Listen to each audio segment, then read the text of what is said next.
think she knows so many people here, you could just introduce me. And I need visual aid. it'll be very short, and we can get on with things. But we're thrilled to have Sarah Michaels here, who, as many of you know, is a professor of education at Clark University in Worcester, Massachusetts.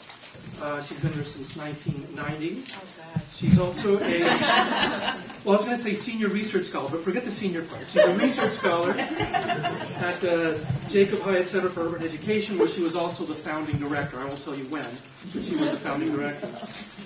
Sarah received her PhD at UC Berkeley. I won't tell you when.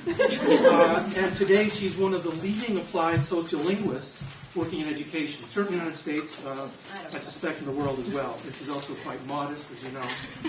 Sarah has written extensively on topics having to do with language, culture, multiliteracies, discourses in math and science. Among the many things she's known for, and here comes my visual aid, is a co-author of the CD-ROM suite of tools, which many of you are familiar with. How'd you get that? That's great.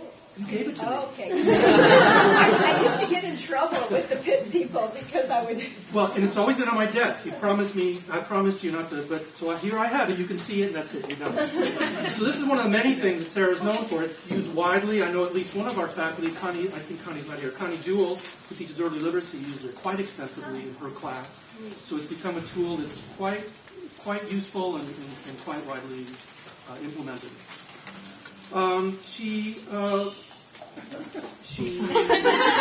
ready to start talking. So I'm going to shut up, and we want to hear Sarah talking about conceptualizing talks to moves, how we can leverage professional development to build more productive classroom language environments for students. Sarah. Thank you so much. Thank you. It's really, really a pleasure to be here. First of all, I do know a number of people, and they're great, wonderful old friends.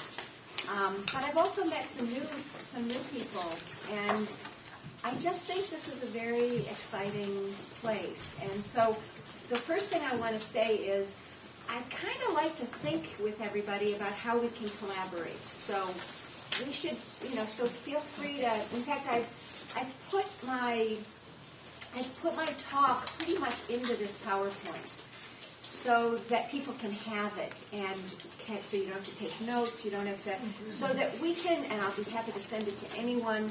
And I also, kind of goes back to what Claude was saying, I'm really a big believer in sharing resources, and so I'd be happy to make any of the materials that I talk about available to people. And a lot of the good news is a lot of stuff recently has been put on the web, and so people will have access to it anywhere, anytime.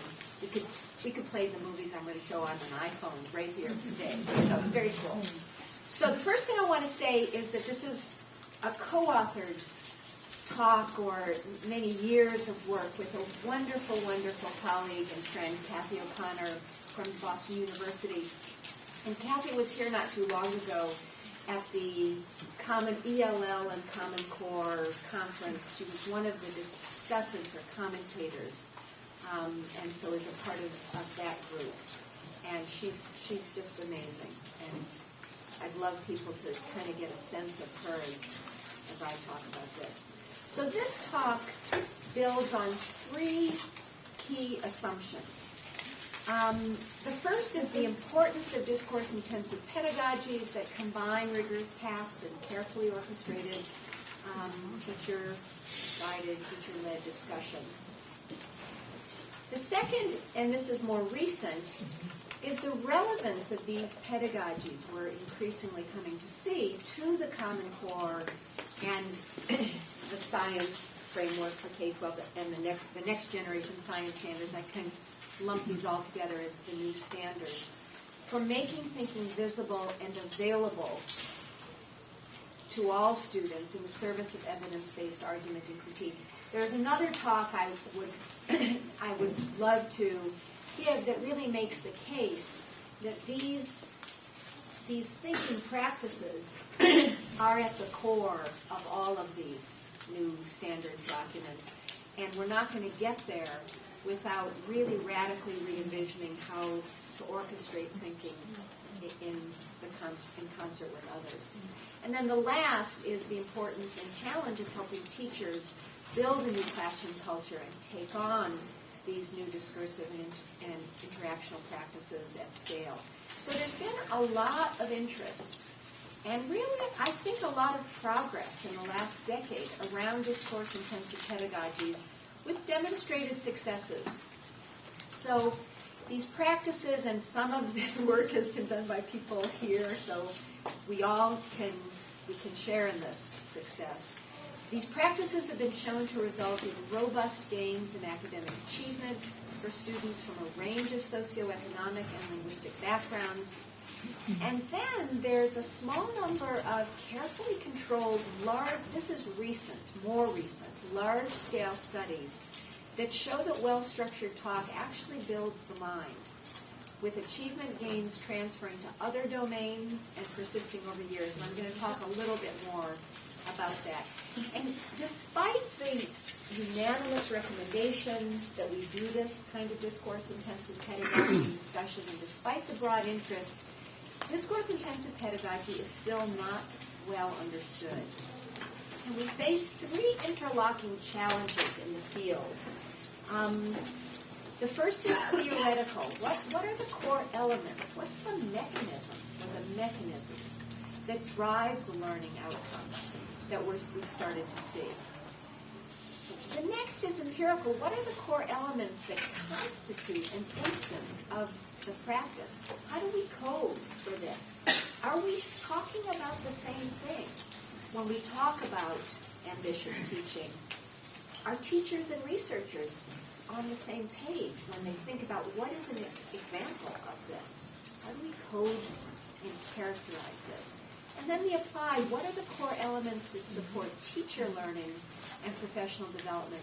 And in the longer paper that is still a draft and is being revised for publication that I think I circulated, we talk about how Cathy and I have been able to leverage our professional development work to rethink our coding and analysis of classroom talk. And I think that's actually pretty interesting. I'm not going to focus that much on this, although I think it really would be fantastic to have some time to think about the coding and the implications for this. But anyway, I'm going to focus primarily on the applied realm and leave that discussion about coding and even sort of the theoretical issues for another time.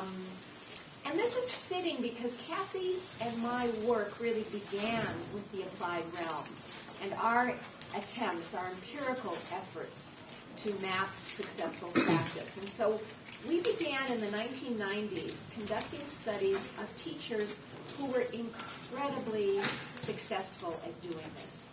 I mean, Molly, well, I don't know if I would say Molly was actually one, but we learned this stuff. Molly's complicated because she was actually a student as all of this stuff was being developed. But then somebody that I was able to study and learn from. So we learned this from teachers. And we found that we watched these teachers kind of as ethnographers, as anthropological linguists, Cathy and I. We watched these teachers who were incredibly effective at using talk in their classrooms to promote reasoning, designing, problem posing, problem solving. So what did we learn? Well, these teachers consistently used a set of talk moves and talk formats, but talk moves that engage students and push them to develop their reasoning and communicate their reasoning to others. And they also were incredibly skillful at managing threats to equity and access. And the talk moves that they used really served to open up the conversation rather than closing it down. To open up the conversation so that it was the students who were doing the heavy lifting and explaining and reasoning and critiquing. And these talk moves are nothing special. They're not surprising. They're not impressive looking. They're kind of lame.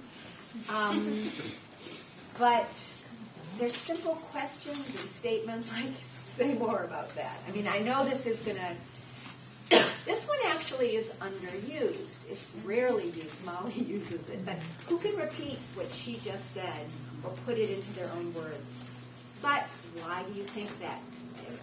These are used. Can you give us an example of that? So let me see if I understand your theory. Are you saying, or what do you think about that idea? Do you agree or disagree, and why? So nothing fancy here. But what is the status, sort of the ontological status of these talk moves? So in looking closely at them, as they embody a dialogic stance, you hear a lot of talk in the literature on dialogic versus monologic. But these talk moves embody this sort of commitment to a dialogic stance or reasoning-based discussion or constructivist or ambitious teaching. But they embody it in linguistic form. And as we looked closely at how these talk moves do embody this stance, this sort of ideological stance in linguistic form, we came to see more clearly their complexity. So when you look at utterances in classrooms, and this is teachers' utterances or students' utterances, you have to take note of several things. Okay, an utterance has a particular linguistic form. That's obvious. But an utterance also has a particular interactional function, both local and global, in terms of the positioning of the previous and next speaker, and in terms of the structure of the overall conversation. An utterance has a particular socializing or intellectual function, helping students to externalize their thinking or listen to others or dig deeper into the evidence or reason with others. And an utterance positions specific academic content, making certain reasoning experiences available. So what do we mean, what do I mean by this notion of talk moves as tools? Okay, so what features of tools do we have to consider when we think about language as tools? So one particular feature of language that makes it really a very powerful interactional tool is that it has the power to transform the context, the nature of the speech event, and the footing of the interaction. That's a term Goffman used, the footing of the interactants, simply by virtue of an utterance being uttered. And this is something that interactional sociolinguists, people sitting here, methodologists, symbolic interactionists have been very well aware of. But there are also other facets of tool use that are highlighted in the sociocultural work on tools as mediational means. So in order to understand a tool, you need to know what it's used for.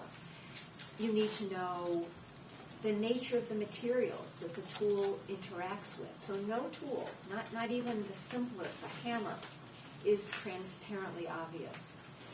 Even if we get its basic potential, there's a lot to learn before we can use it skillfully. And part of what we're learning when we learn how to use talk as tool is how to work with the materials that the tool itself acts upon. So in this case, academic content. Talk moves have particular structural properties and interactional properties linked to their functions. So in the case with all tools, talk moves have particular affordances and constraints. They're good for certain things and they're not good for other things.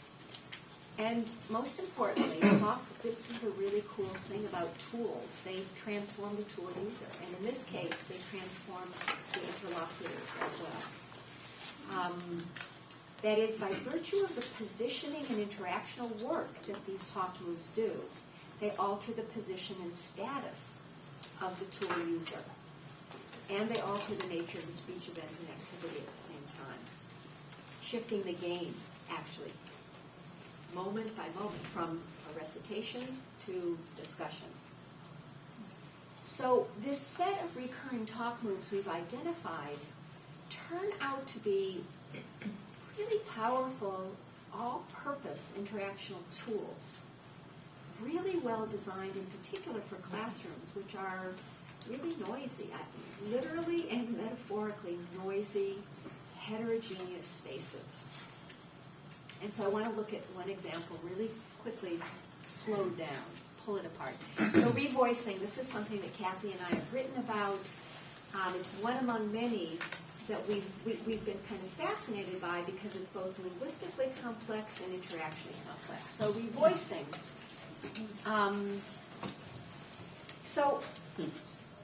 Sorry, I was just telling. There's some seats Come over in, here. yeah.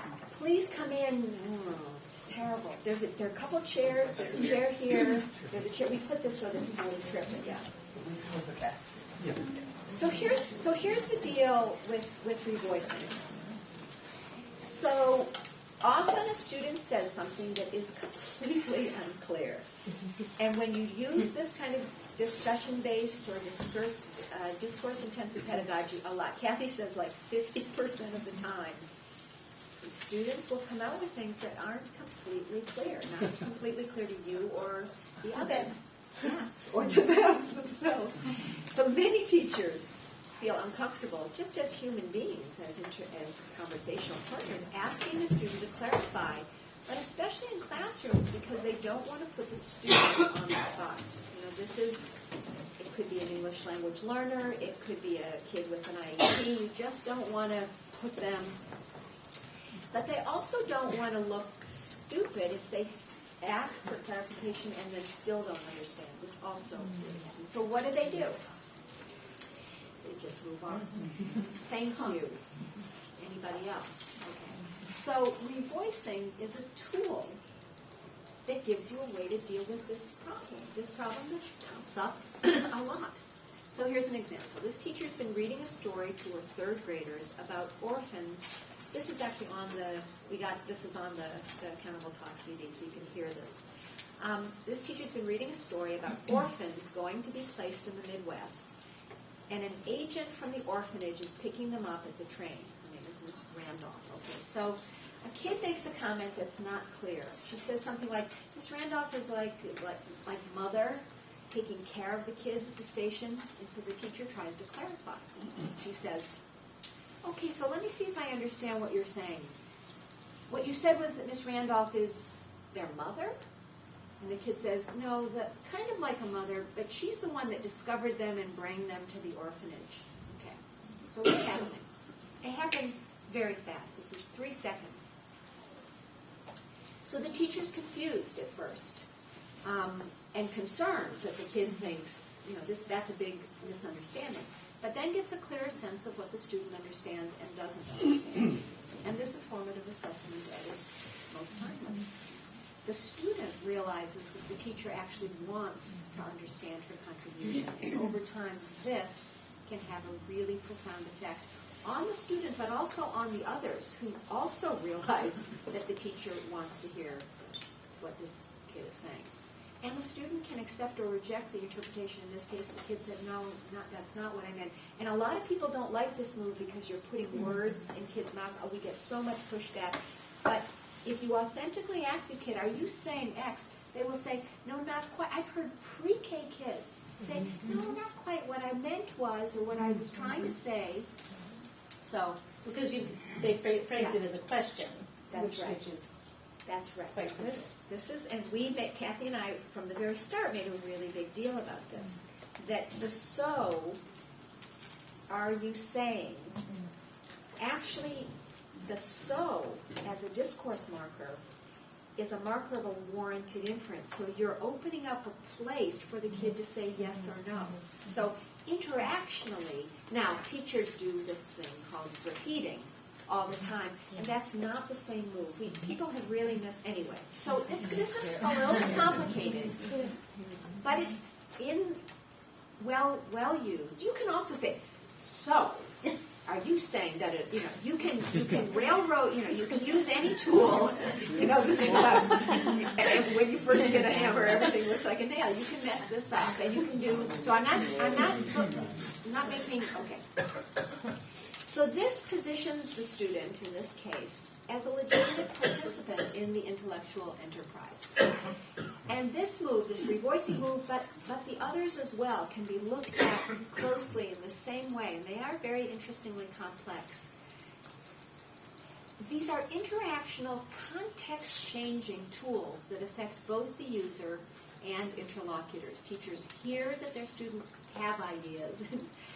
Sadly, that is really good news to some teachers. And their views about their students are transformed. I mean, you see this happening. And students are positioned differently and provided with intellectual space and support to reason with others. And they start to view themselves differently. So this emphasis on talk moves as tools has both explanatory power. I mean, the pulling apart the way the language works and the positioning work that it does helps us make progress at the theoretical level about the mechanism for why talk promotes learning. And it also helps in coding talk, helping us locate and characterize these moves in transcripts. And we've actually gotten, we have a coding system that I'd be happy to share. We've gotten very good inter-rater reliability, and just recently, this is kind of mind-blowing, we've been working with machine coding. These amazing, intelligent things where they learn. You tell them what you coded it as, and they figure it out. With some of these talk moves, we've gotten as good inter-rater reliability with machine coding as human coding. So I'm not very big on turning anything like this over to machines, but this is kind of interesting. So we say more about this in the paper, but before I shift into the applied realm, which is what I want to focus on, I want to talk about what this kind of discourse-intensive pedagogy looks like in action. Okay, so I want to take a little bit of time to play around with this. So in order to do this, I'm going to show a video of some fourth graders, and this is part of a web-based video case that explores just this. What is productive talk in science? In this case, it's but to give you some context, what the kids were doing right before this, I'm going to first play an introductory clip that sort of sets the context. This is also on the web, available to anyone, anytime, anywhere. It's very cool. And then it's followed by a classroom discussion. This is the heart of what I want to talk with you about. And if you were using these web-based tools by yourself, you'd also have access to a set of short discussions between a sociolinguist, who will remain nameless, and an urban teacher, talking about the characteristics that they see in the video. But instead of doing that, let's talk about this, okay? So I'm going to play this. Thank you for... What is productive talk? Kind of lame. Productive talk is talk that promotes learning. When you walk into a classroom in which student talk is promoting learning, what do you see? What do you hear? First, you see students listening closely to their peers. They are able to see, hear, and understand what is being said, and when they can't hear, they speak up. They often sit in a circle so that everyone can see one another. You notice that they are working hard to explain their own thinking. They take risks, go public with their ideas, oftentimes doing this before their ideas are fully formed. They delve deeply into ideas, they reason with evidence, and they pay close attention to data and to established scientific fact. You see students connecting their ideas to the ideas of others. Students take each other seriously, building on or challenging the ideas or evidence of their peers. They link their own thinking to the thinking of others, agreeing and disagreeing respectfully, and challenging ideas rather than people. You notice that students pose questions and ask each other for clarification because they are intellectually curious and because they are listening carefully and seriously to what everyone says. You notice that everyone participates, perhaps not in every discussion, but over time. The discussion is not dominated by a few good talkers. Everyone participates because they know their ideas are important to building collective understanding. Finally, you see students revising their ideas based on input from others, because the culture encourages revisiting one's own thinking in the light of new information. When you see students engaged in productive talk in the classroom, it might seem effortless, but their teachers are not simply sitting back and letting them talk. They are actively working to support a culture of trust and risk-taking, where there is equitable opportunity to contribute, and where students do the heavy lifting of explaining ideas and building reasoned arguments with evidence. Teachers are facilitating the conversation, by asking students to say more, to dig deeper in their reasoning, to clarify their explanations, and to think together. In the classroom video that follows, you will see 4th grade students and their teacher engaged in a well-structured science discussion. The children are discussing an investigation they have completed. They have been working with 2 metal cubes, one of copper and one of aluminum. The 2 cubes have identical volumes, but different weights. They have been asked to predict what will happen when the cubes are submerged in water. Will the water level rise more with the aluminum cube or with the copper cube? Or will it rise the same with both? Most students thought that the water level would rise more from the copper cube because it is heavier. After making their predictions, they carried out the investigation in small groups and shared their results in their groups. Now, with the results in hand, they come together on the rug to discuss what made the water level rise. Is it the weight or the volume of the cube? As you view the clip, take note of what characteristics of productive talk look like in action. Watch to see students listening, explaining their ideas with evidence, connecting their ideas to others, asking for clarification, participating, and revising their thinking. Okay. So I'm going to play the clip, and this is like an overview. There was actually one more little piece of this. They had these 2 metal cubes. The copper cube was really heavy. The aluminum cube was really light. And they had a plasticine cube that was a little bit bigger than the 2 metal cubes, but weighed exactly the same as the aluminum cube. So they really had the setup. So I'm going to play this little clip. And we think often that video just speaks to you, and you've even heard an intro, but I'm going to actually give you a little preview so you're going to know what you're going to see. Okay, so first, the teacher poses the question on the table. What makes the water level rise when you put in an object that sinks? Is it weight or volume? And she reminds the kids to listen really carefully. She's been working on building these norms. So she emphasizes this. And then Matthias speaks. He's really, really unclear. He actually speaks for more than a minute, but it's really hard to hear. But he says some pretty amazing things. He says that his group figured out that it had to be volume because when the 2 cubes with the same volume went in the water level, which he calls volume, rose to the same height. So he concludes from that it can't be weight because if they weighed different amounts, and they did, and if it were weight, then the levels would. So he's arguing with evidence-based counterfactuals. I mean, this is really, he's inarticulate, hard to follow, but he's really doing something. And then Flavor, this kid, agrees with him and poses a thought experiment, a completely relevant thought experiment about an eraser and water. And the teacher asks if anyone can repeat what he says and presses them not just to repeat what he thinks, but his reasoning. And then a girl, Alicia, disagrees with Flavor and challenges some element of his thought experiment. And then this other girl, Aisha, over there, raises another question, again challenging this thought experiment. And then Flavor gets to talk. So here we go.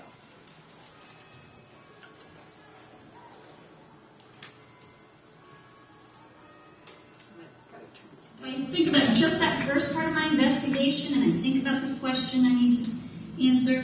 What do you think caused water level to rise in this case with that aluminum and that copper cube right there?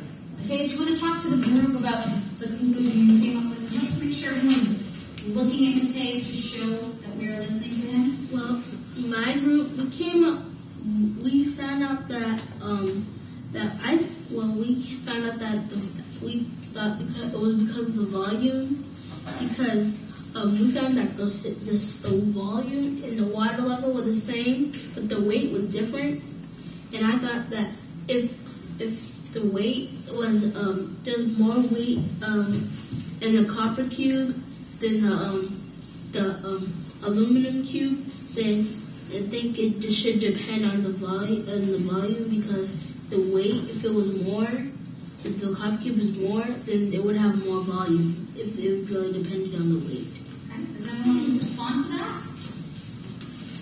Who wants to respond? Who can prove that they listened to Mateus's explanation and kind of respond with their own ideas, or if you add another idea to it? Flavor, go ahead. Talk to Mateus about it. How do you feel about what you said? I agree with what you said because it's, for example, like if you had a big can, like if you get a big cup of water and you put an eraser in there, like the eraser over there.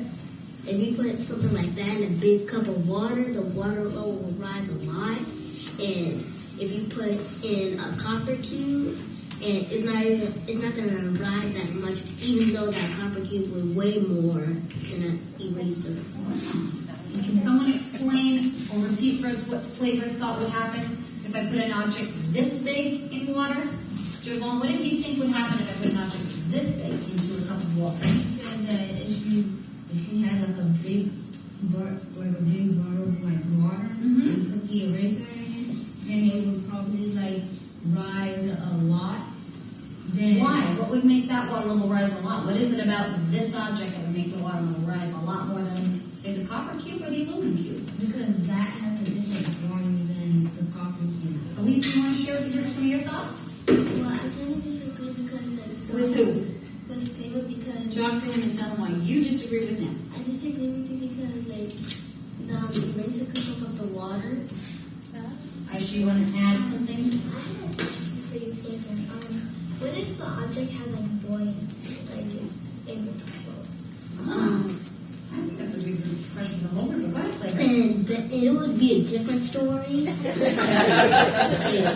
it had buoyancy, then it wouldn't really be taking up much space. But I wouldn't know. So some things that have buoyancy, it wouldn't do the same thing like I was talking about. So yeah, there's so much we could talk about, but let's yeah. So yeah, let's just talk a little bit. We could do a partner talk, but let's just talk a little bit about what people notice in either what the kids are doing or in what the teacher's doing.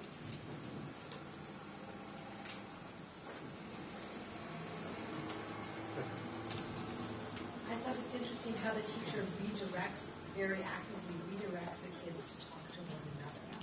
That sometimes some teachers have difficulty getting the kids not just to adjust, she does a very active move of readjusting. Yeah, this was actually kind of interesting. She just started doing that. This was around the 10th or 11th lesson in science. So she's pretty new to this talk stuff. We were working with her. I was coaching her a little bit. And she just had started saying, talk to him. And the kids, I mean, it was very interesting that they just did. Yeah, picked it up. Without evaluating. Yep. He doesn't say or no or. That is huge. I have come to think that that is really, in a way, the crux of the matter. That all of these talk moves, we were talking about this last night, are in opposition to the IRE, the evaluation move. And that in an interesting way, that evaluation move is problematic in terms of building a culture of reasoning. That when you signal correctness, and this is not about the fact that there isn't real correctness, and the kids really did, and in fact one girl in this episode started out by saying, well, we found that it was weight because when we put the copper cube in the aluminum cube, it went up, and she misread because she was so convinced that it was. So it isn't that correctness doesn't have anything to do with this, but that when it's telegraphed and the kids no longer are the ones who are arguing and evaluating, then the reasoning on the part of the kids stops. And we talked a little bit last night about how This sort of relates to Carol Dweck's work on mindsets. And I actually think that the IRE, the evaluation move, builds a fixed mindset, builds a culture that pushes for, it's about correctness, not about reasoning and effort and persistence. So we can talk, yeah. Well, I was going to say, I mean, the evidence of the human interaction was clearly there that she was promoting, but the lesson design, I mean, the first word that caught my mind was the word investigation. This was an investigation, not a science lesson. Right? And so framing that from a curriculum standpoint provides the environment for this kind of interaction to happen in the first place. But I think sometimes you can say this is an investigation, but it's still very clear that it's about one. And so it's a very complicated, but this curriculum that we'll talk about later is built around investigations where there's an ask the question discussion, there's an investigation, and there's a make meaning discussion. So it really does support, it's the kids who have the evidence to make sense to. So I'm really encouraged by what I just saw because you said that they hadn't done this very much. And when I look at this, I'm thinking, wow, this is something could have taken a whole year to get to this stage. So it's very encouraging to know that with some very well-crafted prompts and teachers understanding what the purposes of this is all about, that you can actually get high-level discussions going on between students. This is one of the things that really excites me, that we've seen pretty fast, robust shifts. And so I'm hoping that we're on to something. Yeah. Nicole, you? I'm just completely struck by the length of time she allowed for the discussion. Just, I'm more in middle school and high school classrooms, and I just don't see that amount of time given to one sustained topic like that. And we'll talk. Sad, but I'm going to talk a little bit more about that. Yeah, I think that's right. One thing that I noticed was that the kids came in with some tools that they used during the interaction, but how they got those tools is not in evidence. So they came in knowing volume, and they came in knowing buoyancy. Right. Not everybody knew buoyancy, and the teacher was nervous, and then made a reference to the fact that they've been swimming. They've had some swimming lessons, and that actually screwed them up a little bit because then she said, if you drop the copper cube in the swimming pool, and some kids said no, so. But yeah. They had some concepts in other words that they were building But the on. volume business, this is a learning progression curriculum that's over 3 years, and this is the fourth grade curriculum. So these kids have been. So you know what? When I say it was the 10th lesson, it's actually the second year, the 10th lesson.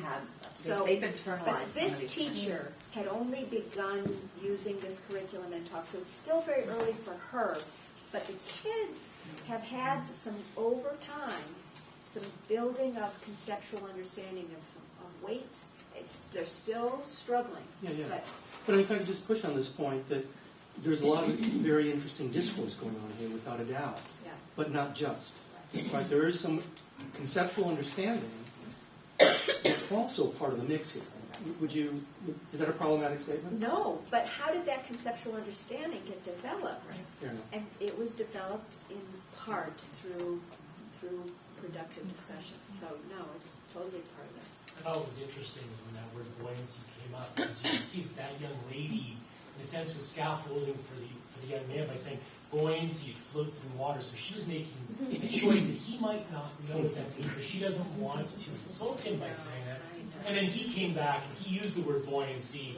I know what that word means, but it was done so subtly. And when I see teachers doing that, I think that's fantastic. You're using the language, the academic language, but you're also building in that. So I've never heard that. That's a great point. I was struck by the circle, because I work with middle school and high school also, and I realized watching this that the circle really takes the teacher away from the center of the discussion. And as much as we try to have discussions in classrooms, the teacher's still at the front or the side or the back or wherever, and somehow that becomes the coordinator of the conversation. So now I'm trying to imagine high school kids sitting in a big circle with their legs crossed.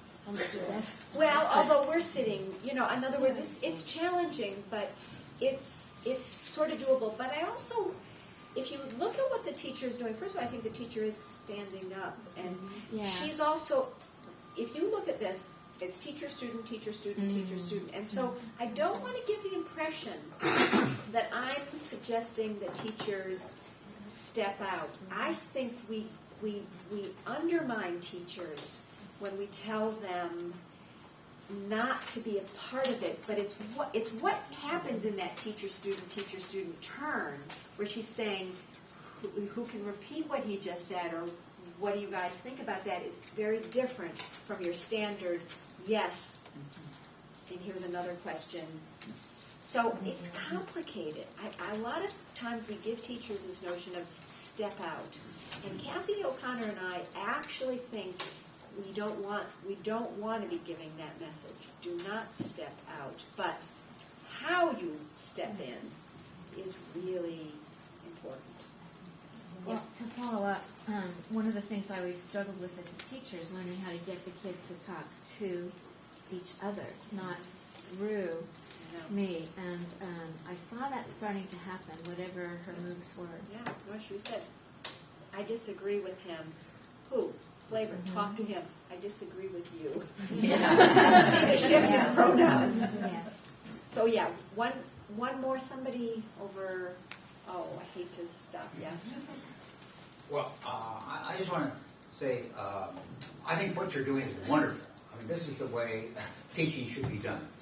But I am worried about some, say, parent who sees what's going on here and says, hey, listen, there won't be more than one question on this SAT about weight or volume. And you could summarize that in just one sentence in about 10 seconds. Right. You don't have to spend all this time. See? And so the answer is, yes. How would you reply to a if you parent? spend that 1 second giving them they forget it. And so they screw up. But if you give them tools to think hard, even if they've never encountered it, if the test is a reasoning-oriented test, and that's true, if it's simply memorization, and you haven't ever been introduced to it, and you haven't memorized it, you're screwed. But if you have tools to stick with it, and to think it through, and to talk it through, and think about it from multiple perspectives, you have a much better chance of doing well on the SAT, or whatever, than not. Well, I agree with you, but I'm just worried about critics that don't see what the real purpose of education is, which is to promote this kind of thinking. Right. Well, the test prep evidence is not good. You can boost the kids' scores a little bit, but you cannot really get them. So you don't do well if you do test prep. So that's powerful for parents. Anyway, it's tricky. So, okay. So this maybe is really what you're saying, because I think this is what we can say to parents. Does this work? So what does the research say? And I want to take a look at a few studies in all these domains, math, ELA, and science, that are relevant here. So the first is work in Project Challenge, which was a mathematics intervention in Chelsea, Mass. And this was with Cathy O'Connor in addition to Suzanne Schaefer. The purpose was to provide challenging mathematics education for middle school students in Chelsea, which was at the time the lowest performing district in Massachusetts. Over 70% of the students qualified for free lunch, and over 60% spoke languages other than English at home. The intervention was multifaceted. They used Turk investigations and connected math. They provided monthly PD for teachers. But at the heart of the program, according to the teachers, was this academically productive talk, or they used accountable talk in this project. In whole group discussions, teachers used a variety of productive talk moves. There was a lot of PD around that. And previously underachieving students were supported to generate and debate potential problem solutions in math. So what were the results, okay? there were steep changes in standardized test scores in math. After participating in the program for 2.5 years, the average score on the SAT-9 mathematics subtests were at the 91st percentile in the nationally known sample. And this was really amazing. At the end of 3 years, over 80% of Project Challenge kids scored as advanced or proficient on the MCAS. That's the Massachusetts High State Test, and it's considered a challenging one. The state average was 38%. And the effect size of the post hoc comparison study with math controls was really large, over 1 standard deviation. And this is amazing. Students made comparable gains on the ELA portion. Nobody understands exactly why that happened. And the book Classroom Discourse that I'm going to talk a little bit about, and there's some materials back there, is based on this work. Okay. This is something I did. This comes from Community School 134 in the South Bronx. I wish I brought some videos from this because they're just amazing. In 2003, the teachers at CS 134 began implementing an approach to reading comprehension that drew on the principles of accountable talk to scaffold students' deep engagement with challenging reading text. They adopted the junior grade books and shared inquiry. That's their discussion practice. It's the heart of the school's language arts program. And the specific focus of the intervention in Teacher PD was helping kids engage critically with really challenging texts, weighing evidence, and engaging in text-based arguments. Student population at 99.8% free lunch eligible. And aside from promoting discussion and reasoning and shared inquiry, the more immediate goal in this case was actually test scores. Before the intervention, over 70% of the kids were below or far below standards. This was one of the lowest performing schools in the South Bronx, which was the lowest performing sub-area in the New York City schools. And after implementing shared inquiry for only 6 months, because they started it and then the high stakes tests came, the scores rose dramatically, and these gains were maintained during the next year of the intervention and the 2 years afterwards that we collected data for it. And unexpectedly, the students' standardized math scores, this is the counter, improved equally dramatically. This was very, very interesting. And there was no intervention in math. And the most important thing to note about this is that the kids are moving out of what they called level 1 and level 2, far below and below basics. Everyone talks about it. And into levels 3 and 4, proficient and advanced or above standards. The history of test score rise in high poverty schools has been to move kids out of failing and into needs improvement. It's much harder to move them out of those bottom categories and into proficient. And after only 6 months, the school went from over 70% below basic to over 50% meeting or exceeding standards. They were written up as the 8th most improved school in New York City. Very cool. Okay, next example. I wish John Hosmer were here. Is a UK science example. So there are these guys, Adie and Shayer. I don't know if any of you have heard of them. They've been involved in a research and development effort called cognitive acceleration. They actually sort of use Piagetian framework. Their theory is bad, but their results are amazing. And they've been doing this work for 20 years. And they've done it they started in science just because they had teachers working with them who were science teachers, but they've done it in lots of different domains. The common features of all cognitive acceleration programs are, one, they emphasize rich, well-designed problems that challenge students' thinking, modeling, and explanation. 2, they emphasize building understanding through discussion, debate, and critique. This is the part that makes it common to our work. And 3rd, they emphasize metacognition, engaging students at the end of each lesson in reflection on how they figured out the answer. So the teacher, at the end of each lesson, says, I didn't tell you guys the answer. How did you get there? And they process sort of what. So they think those are the 3 pillars of what makes this work. One instantiation of their curriculum, or of their many curricula, is called Cognitive Acceleration Through Science Education. And it's a physics-based, discussion-intensive curriculum that consists of 30 60 to 80-minute lessons used once every other week. for 2 years, with 12 to 14-year-olds. Students are prompted to articulate and explain their solutions to various science problems through whole class discussions. This is actually a web-based clip that I encourage people to take a look at.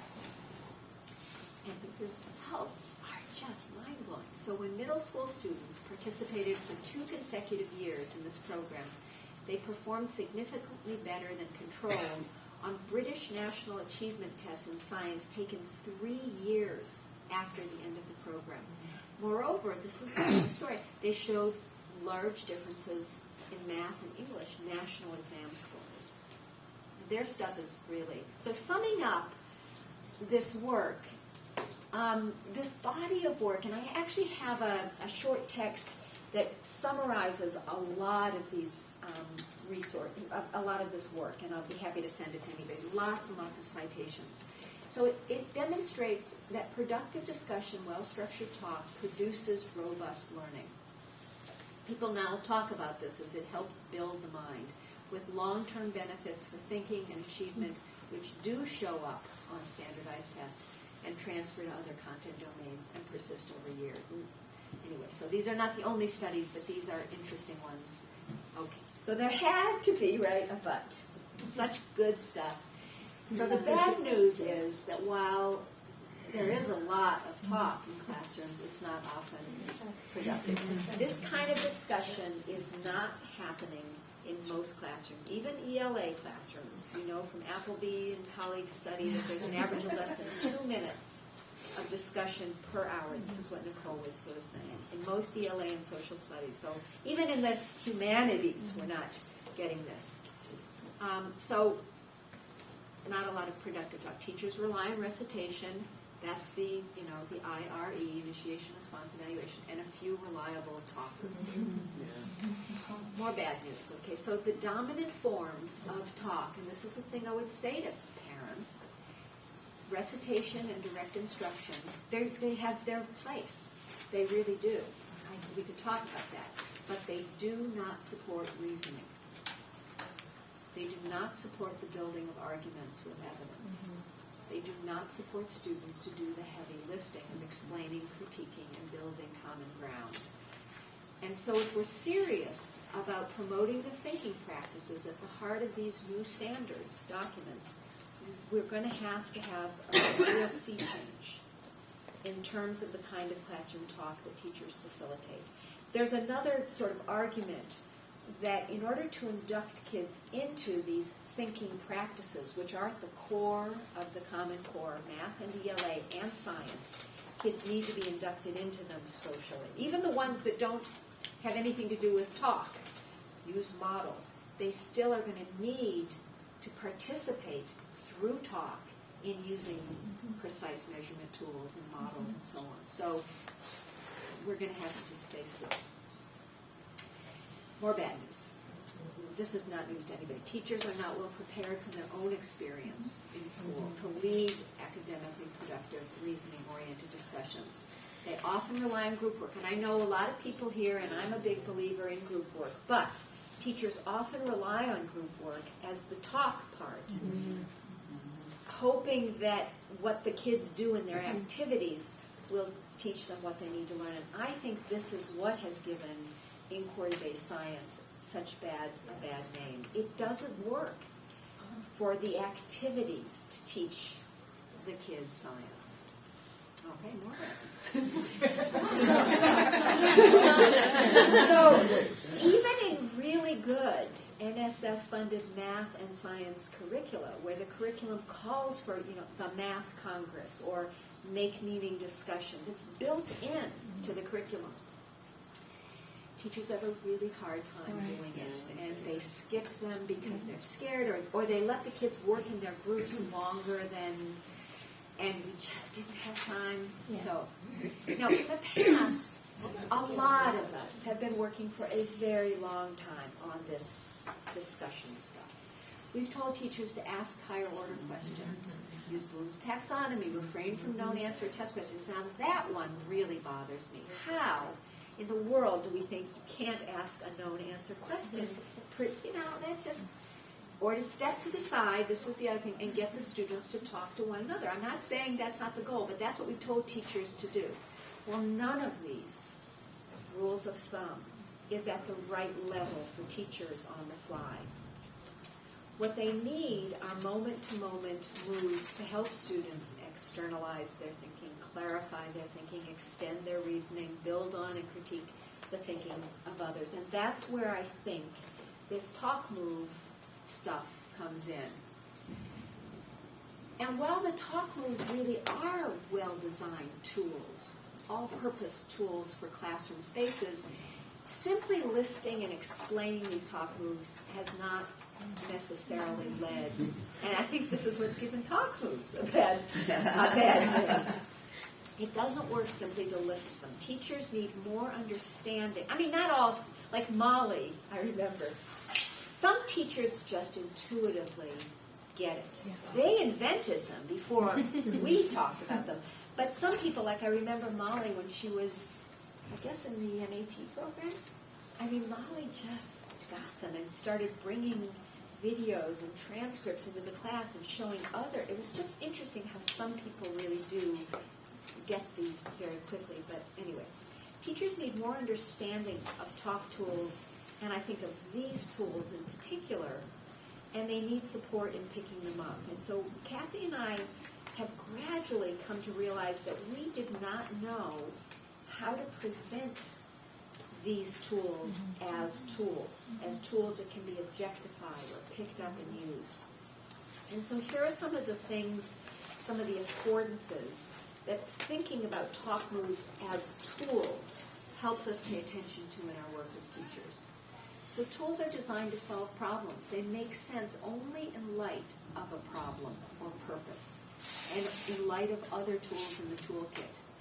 You have to contextualize these tools. You have to learn how they work with specific contexts and content. And that's tricky because, and this is so interesting, it's really, really difficult for all of us to think about language as tool. Language is ephemeral, okay? It's in the air. It's not in the hand. It's different.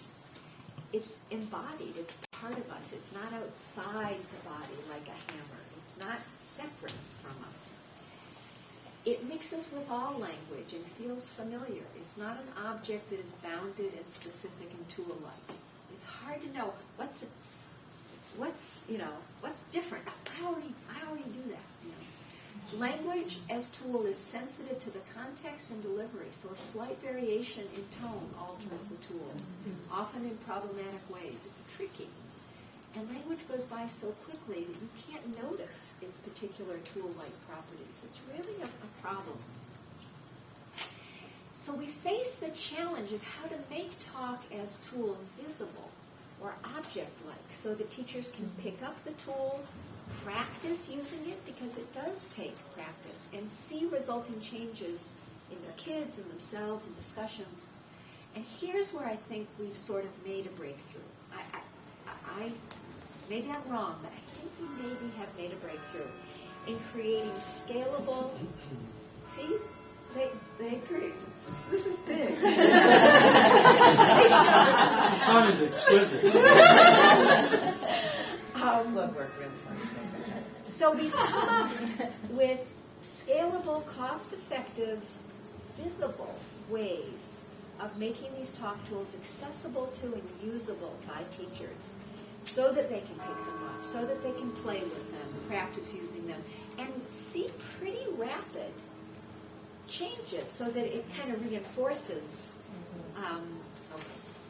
So I want to talk just very quickly about what I think of as state-of-the-art PD for teachers. It combines three elements. The first is a simple framework of shared goals for thinking, shared goals for discussion tools. And very quickly, so we've been working with this framework. This also sounds really lame and really obvious, but so the problems that teachers face, if they're going to productively get kids to discuss things so that it leads to learning, They've got to help kids externalize, articulate, clarify their own thinking out loud. They have to get kids to orient to others and listen really carefully and in a very new way that they're not accustomed to in schools. Listen to others and take them seriously. They have to help students dig deeper into their reasoning and evidence. Kids won't do that themselves because they don't know enough at this point. And they have to help students attend to the reasoning of others, think with others. So we've been working with these talk moves as tools that specifically address these different kinds of problems. So we could talk more about this. Can you say more about that? Or revoicing, or wait time helps you in this particular way, which is a really, I think kids need practice, externalizing, going public. And all of them, many of them, need a lot of practice. Okay, so the talk moves fit underneath these goals, and we found that it just really makes great sense to teachers in a way that other ways of talking about the talk moves just didn't. So that's the first element. The second is that you have to have challenging, coherent content. And this is absolutely crucial. And it's challenging because you want to bring teachers together who may be using different curricula or who are in different domains or who are in different. This is really challenging. But you cannot think about or learn about talk in the abstract. The PD itself has to be linked to deep disciplinary content, specific curriculum, and it has to be close to the teacher's practice. It has to be stuff that they can use and experiment with. And then there have to be, or it seems to be important, to have collections of classroom videos with real teachers and real students and students who look like their students. Demonstrating extended talk in content areas. You sort of have to see and feel how it's done when it's done well. And I think really you have to see many examples because it's not just done well in one way. It's really helpful to show different teachers doing the same part of this curriculum but anyway, so there's, all right, so I want to talk about 4 new approaches, programs that are doing this, that are using these 3 elements. With support for teachers to orchestrate talk well, using classroom video or sometimes curriculum-embedded support. So these work very differently. Some require live facilitation, some don't. Some cost money, some are free. But all of these programs provide support for teachers learning these new discussion techniques. And I brought some handouts, and we can talk more about that. So I'm going to very quickly go through these. The first is this classroom discussions book, and it was the Chelsea project that spawned this. This book is brilliant, I think. I think this is the best book on talk. But it's math, so you have to, and it's used as a study group text. But now, this has just come out, there's a multimedia professional learning resource for the facilitator. So a teacher leader, a coach, a teacher could become the facilitator. This has black line resources, guidelines, discussion questions, handouts for the study group, and 5 hours of video examples. Really, I have to get you this one. Really good. I actually love the copy with Jonathan Osborne when I saw him last time. He says he loves it. 5 hours of video examples using these talk moves at different grade levels and extent. Anyway, it's very cool. Each video clip stands alone, so this is interesting. It's a little bit different from the one I showed you before, where there's kind of some commentary, video introduction. These stand alone, but they're accompanied by guidelines for viewing norms, discussion questions, black line masters, so the whole kit and caboodle. And there's a link to the web. You can see examples of these videos. Okay, the next one is the Institute for Learning has established these web-based, sort of discussion board-based online workshops for elementary and secondary education. These cost money, and the facilitator's guide in the math program is pretty expensive. So Class size, these are virtual classes, so you can be anywhere. About 20 to 25 participants, and each course is facilitated by a trained Institute for Learning facilitator. So that's interesting. And they have lots of online discussion about videos, they read things together, and then following an introductory course, there are discipline-specific courses in science, math, and history, secondary as well. This is brand new, and this intrigues me. I don't know what you guys, this is kind of controversial and interesting. This is an oral vocabulary and language program for grades K through 3 based on digitally projected fine art images and real-world photography. There's no text. This is an early literacy text. It's a discussion-based, no text. But it fosters the norms and practices of productive discussion. Each lesson focuses on one image. This is one I love. It's Bearden's Autumn of the Rooster. Anyway, and here's a glimpse of the teacher's guide. It's really interesting. And I had a little hand in this, so there's some scripted. I like Rachel's going to say, what? There's some scripted elements to this curriculum. Somebody posed as you. Right, no, but I think this is interesting. So when the teacher introduces the artist or the artwork or the vocabulary, there are ways to introduce it that are very cleverly designed and then use the vocabulary. And there's a lot of choral repeating in this. So there are these speech bubbles all the way through where a teacher says, "Oh, says something and says, that's a complex sentence. Who thinks they can say that?" And built into those are nominalizations and passive voice. And then who thinks they can say that? Who else can say it? Can we all say it? So kids are getting their mouths around interesting phrases and sentences and complex kind of anyway, it's very interesting. And then, of course, there are lots and lots of things that are unscriptable. What do you notice in this? Or what's your evidence in this? And this is the part that I helped with, there are discussion tips right there for using these talk moves that help you keep the conversation open. So the sidebars include these guided discussion tips, giving teachers just-in-time support for getting the kids to do the heavy lifting and citing evidence anyway. So I think we should do some. So here's an example. This is Henri Rousseau. This is the vocabulary that goes along with this. Kids never see this. There's a little baboon sneaking in, and so the next is a real-world photograph of baboons at a zoo in Leipzig, Germany. Anyway, vocabulary. This is the Great Wall of China. It's kind of like bringing a world-class art museum into the classroom and then taking kids on field trips. And a lot of it deals with science. So one of the developers focused a lot on the materials in these images. Anyway, so what's interesting to me is it's a discussion-based early literacy curriculum with images as the shared inquiry text. And the teacher is inducted into these new discussion practices simply by doing the curriculum. It's a different approach. The PD, you're performed into competence. It's interesting. I think we should do some research about this. Okay, now science. Oh, God. This is the thing that I've been most involved in, and so I'll just tell you a very little bit about it. It's a web-based PD site designed for study groups with video and text resources, no live facilitator, and it's free. And it's available to anyone, so teachers can access this on their iPhone standing in line at the supermarket. It's very interesting.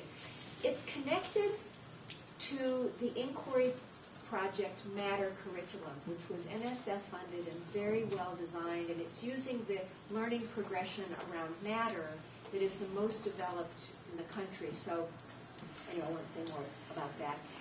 The entire curriculum is on the web for free.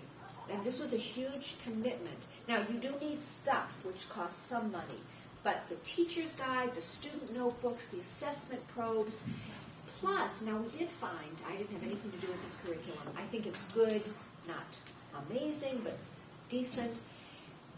when teachers use this incredibly good curriculum, they still had trouble with the make meaning discussions, and so we got another NSF grant. This is where I came in, to build resources around the curriculum to help teachers, number one, learn the science more deeply, and number two, facilitate talk. And this is the part that I'm excited about. So it provides this, on the website, there's this talk science component that it's kind of lame. I mean, it's kind of modeled on the Rosetta Stone. So you do this sequence thing. You can do it on your own time. You can do it with a study group. It introduces you to things like how to establish a culture of talk through video cases. Very helpful. Characteristics of productive talk. We saw pieces of that. Okay, so you have a sense of that with sort of voiceover and some video. And it introduces you to the talk moves.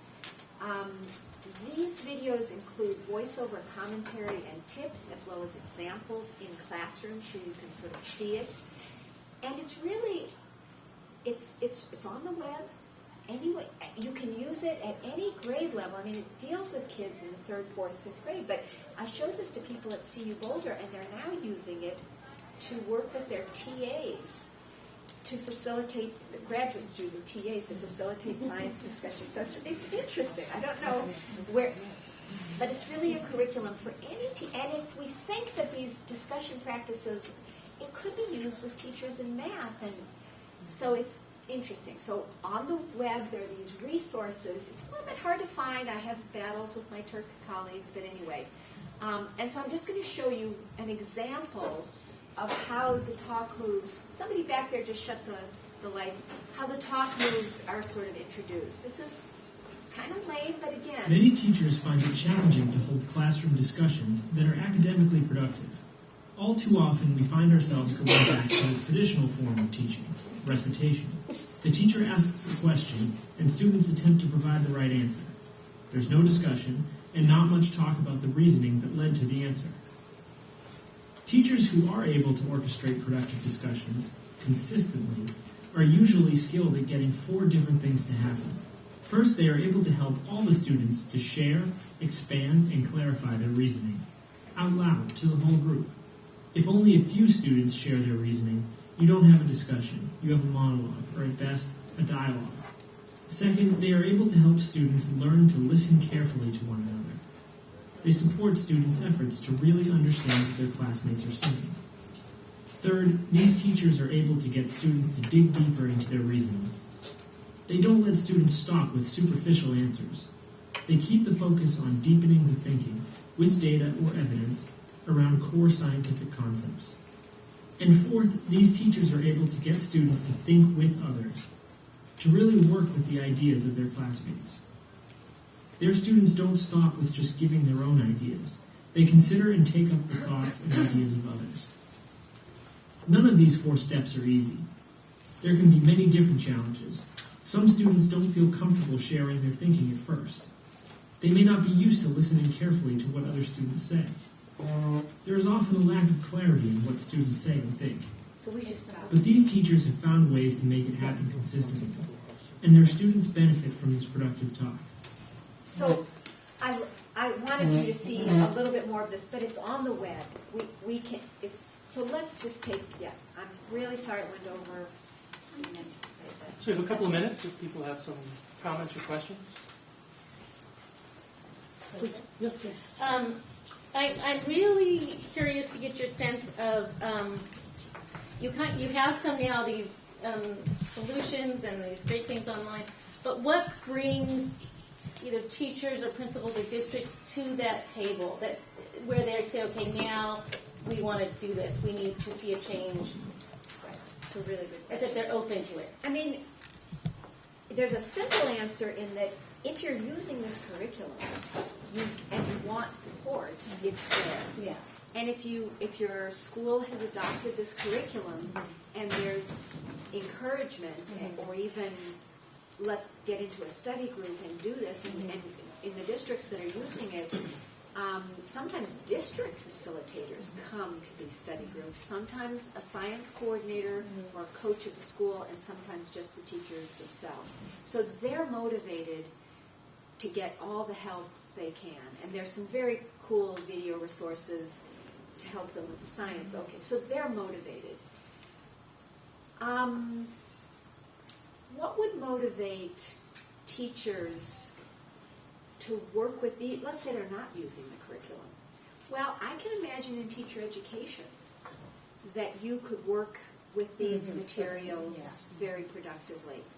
And then I can imagine, and we're in conversation with the 42 states who have signed on to the Next Generation Science Standards, who desperately need to help state people, district people, principals, and teachers get a sense of this new vision they need and want.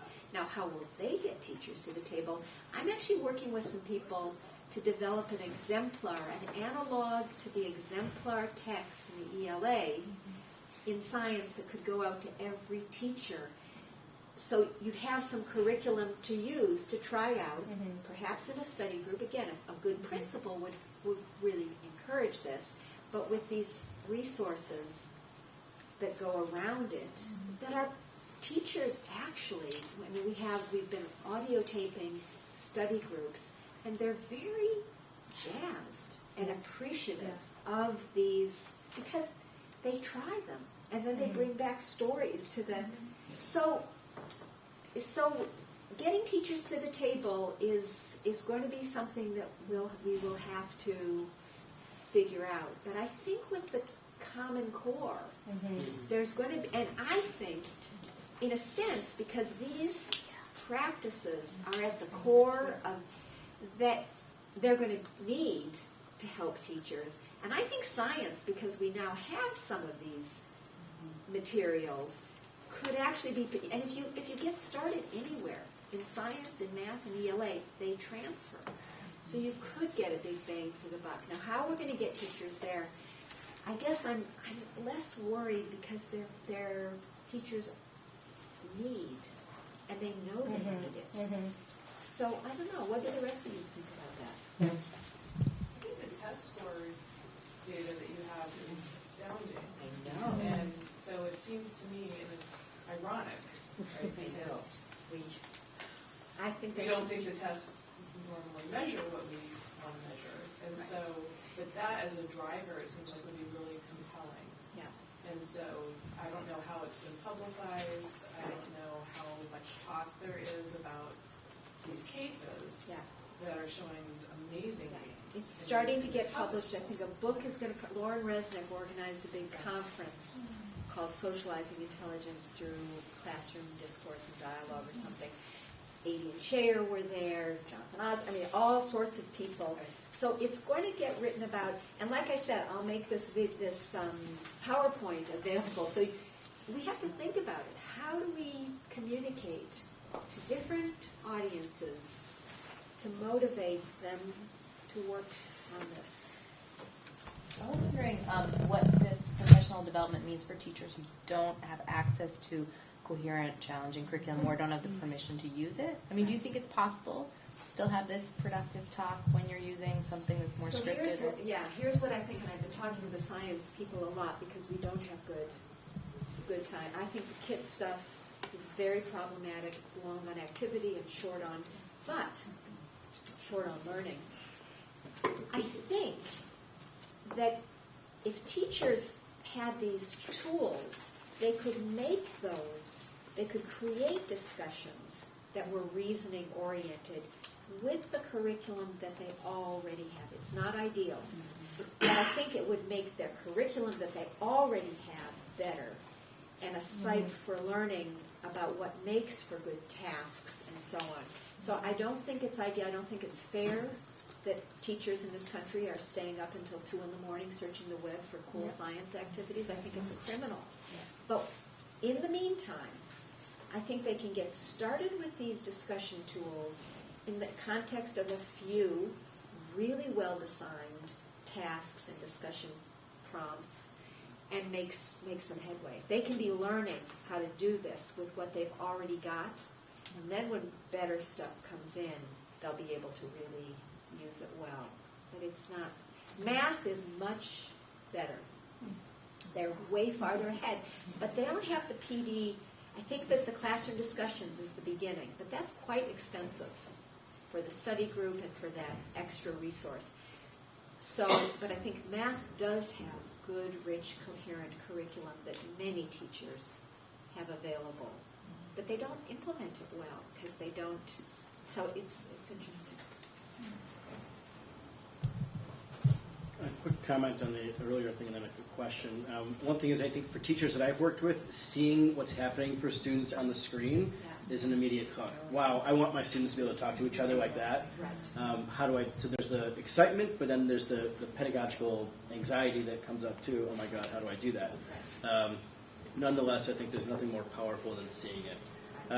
The question, my question is around writing and how you've seen, sort of two parts. One, how you've seen writing serve as a potential scaffold to help promote the productive talk. Okay. So And literally like looking at a script. One of our videos talks about building in time to think in preparation for talking. Yeah.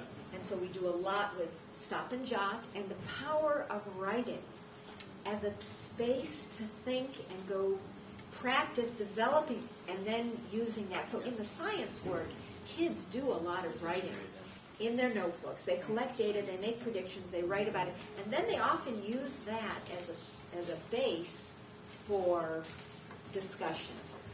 You can also do it the other way, after you've had these discussions. And I was talking with Pia and Lorian last night about we've got to figure out ways to use writing as a mechanism for group discussion, in part in terms of giving feedback about what makes this piece work versus that. There's a lot of work to be done about making public thinking about written text. I think some of the work actually in the Kenji Hakuda's ELL, there's a paper by Chuck and Lily Fillmore that I think is really, really interesting, where they help teachers identify a sentence in any text they're reading, history, science, and then they have this really cool discussion about the features of this text. It could be a piece of student writing, or it could be a text. And if teachers had, and so I think we should also have, in addition to the exemplar text, we should have some linguistic analyses of key sentences in each of the exemplar texts, so teachers could foster discussion about text with kids using these discussion tools. Well, this is incredibly rich. We're going to have to shut down. Thanks all of you. I would be happy to